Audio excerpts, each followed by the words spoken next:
सभी शिव भक्तों को मेरा प्रणाम और देवों के देव महादेव की जय जयकार।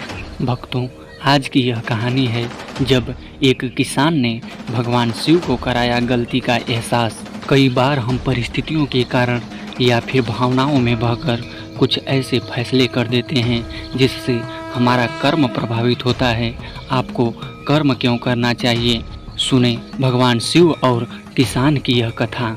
भगवान श्री कृष्ण ने कहा है कि हम सभी व्यक्ति को अपना काम बड़ी निष्ठा और निस्वार्थ भाव से करनी चाहिए। गीता में भी भगवान श्री कृष्ण ने कहा है कि कर्म करो लेकिन फल की चिंता मत करो, क्योंकि कर्म करना ही व्यक्ति के अधिकार में है, उसका फल नहीं। कई बार हम परिस्थितियों के कारण या फिर भावनाओं में बहकर कुछ ऐसे फैसले कर देते हैं जिससे हमारा कर्म प्रभावित होता है। आपको कर्म क्यों करना चाहिए, सुने भगवान शिव और किसान की यह कथा। कथा को शुरू करने से पहले अगर आप भी भगवान शिव के भक्त हैं तो कमेंट में हर हर महादेव जरूर लिखें। तो चलिए इस कथा को शुरू करते हैं।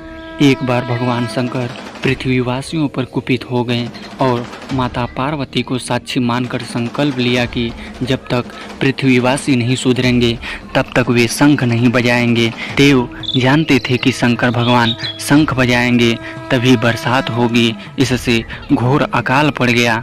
पानी की एक बूंद तक नहीं बरसी, धरती पर त्राहिमाम मच गया। ऐसे में एक दिन भगवान शंकर पार्वती आकाश में विचरण कर रहे थे तो उन्होंने एक अजीब दृश्य देखा कि एक किसान भरी दोपहरी में चिलचिलाती धूप में खेत की जुताई कर रहा है।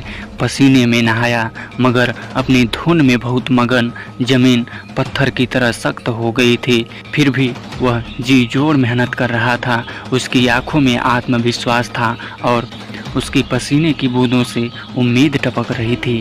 भोलेनाथ व माता पार्वती बदले हुए वेश में आकाश से नीचे उतरे और उससे कहा, अरे भाई, तू क्यों बेकार का कष्ट कर रहा है? सूखी बंजर धरती में केवल पसीने बहाने से ही खेती नहीं होती।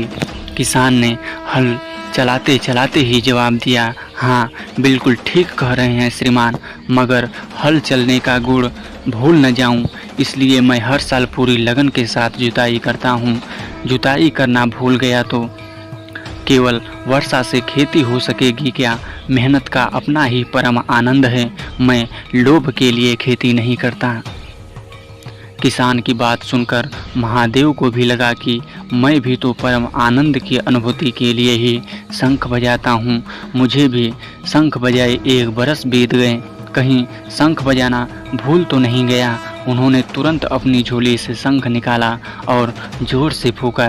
चारों ओर बादल की घटाएं घुमड़ पड़ी, बिजली चमकने लगी और जोरदार बारिश होने लगी। इस वर्षा के स्वागत में किसान के पसीने की बूंदें पहले ही खेत में गिरकर चमक रही थीं।